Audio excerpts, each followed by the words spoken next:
মালদার তৃণমূল নেতা বাবলা সরকারের খুনের ঘটনায় কাজে লাগানো হয়েছে সুপারি কিলারদের, এমনটাই বিস্ফোরক তথ্য উঠে এসেছে প্রাথমিক পুলিশি তদন্তে।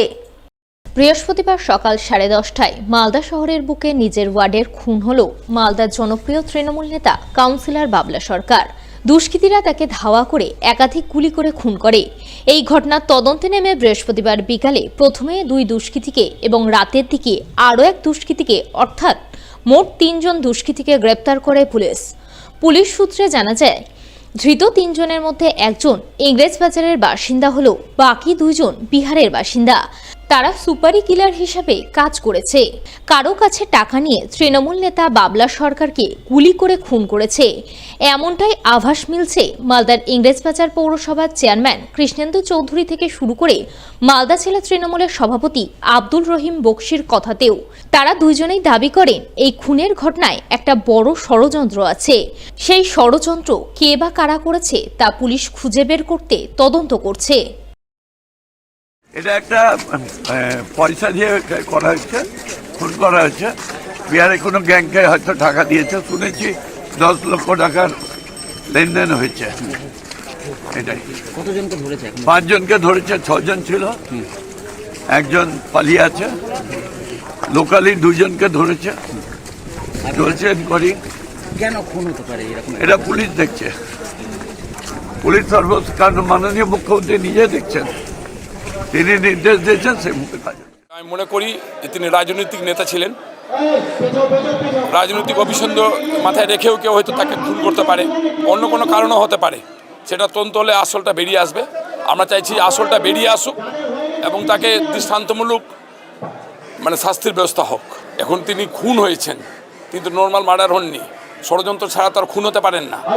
আমরা তো সাহেব ধরে নিতে পারি যে একটা ষড়যন্ত্র হয়েছে তার বিরুদ্ধে। হ্যাঁ, সেটা আমরা বলতে পারছি না কারা করেছে। তদন্তে উঠে আসবে যে তারা করেছে, নিশ্চয় তদন্তে বেরিয়ে আসবে, আসল চিত্রটাই বেরিয়ে আসবে যে কারা এর পিছনে যুক্ত ছিল। প্রতিদিনের মতো শুক্রবারও পৌরসভায় এলেন সকলের প্রিয় বাবলাদা, কিন্তু পৌরসভায় এলেও গেলেন না পৌরসভার নিজের ঘরে। পরিবর্তে অগণিত মানুষের চোখের জলে যাত্রা করলেন শেষ বিদায়ের পথে। তাই মন ভারাক্রান্ত পৌরসভার সমস্ত কাউন্সিলর থেকে শুরু করে পৌরকর্মী ও আধিকারিকদের। শুক্রবার এমনই ছবি ধরা পড়ল মালদার ইংরেজবাজার পৌরসভায়। এই পৌরসভাতেই দীর্ঘ কয়েক দশক ধরে কখনো কাউন্সিলর, কখনো ভাইস চেয়ারম্যানের পদ অলঙ্কৃত করেছিলেন মালদার সর্বজন প্রিয় নেতা দুলাল সরকার ওরফে বাবলা সরকার। যদিও তিনি সকলের কাছে বাবলাদা নামেই পরিচিত ছিলেন। সকলের আপদে বিপদে তিনি ছিলেন সর্বক্ষণের ভরসা। সদাহাস্য এই মানুষটি ইংরেজবাজার পৌরসভার 6 বারের কাউন্সিলর ছিলেন, একাধিকবারের ভাইস চেয়ারম্যানও। এছাড়াও পৌরসভার একাধিক দায়িত্ব সামলেছেন বিভিন্ন সময়। তাই পৌরসভার কাউন্সিলর মহল থেকে শুরু করে পৌরসভার কর্মী আধিকারিক মহলে বাবলা সরকার ছিলেন একটা অতি পরিচিত নাম। সর্বজন প্রিয় এই মানুষটি বৃহস্পতিবার দুষ্কৃতীদের গুলিতে নিহত হন। এরপর শুক্রবার শোক মিছিল সহকারে তার নিথর দেহ যাত্রা করে শেষ বিদায়ের পথে। বিদায়কালে বাবলা সরকারের নিথর দেহ নিয়ে যাওয়া হয় ইংরেজবাজার পৌরসভায়। যে সময় পৌরসভায় তার নিথর দেহ পৌঁছায়, অন্যান্য দিন সেই সময়েই বাবলা সরকার পৌরসভায় যেতেন পৌর নাগরিকদের নানান কাজকর্ম নিয়ে।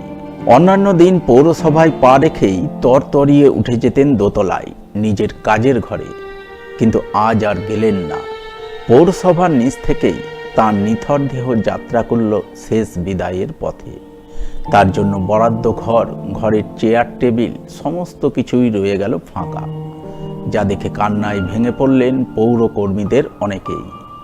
তারা চোখের জলে ভারাক্রান্ত হৃদয়ে স্মৃতিচারণ করলেন প্রিয় বাবলাদার। বাবলাদা এখানে যখনই আসতো হাসি মুখে সবারই সাথে কথা বলতো, এমনকি ডেকে ডেকে কিরে কেমন আছিস, ভালো আছিস, পুজোর সময় সবাইকে বোনাস হিসাবে নিজে পার্সোনালভাবে দিত। ছোটো ছোটো চাহিদাগুলো বাবলাদা অনেক মিটিয়ে দিত।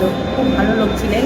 এইভাবে চলে যাবে আমরা কী বলবো, আর বলার ভাষাই নেই। চা খাওয়া ছেড়ে দিয়েছিল, তারপরে সব ঘর ঘুরে ঘুরে দেখতো।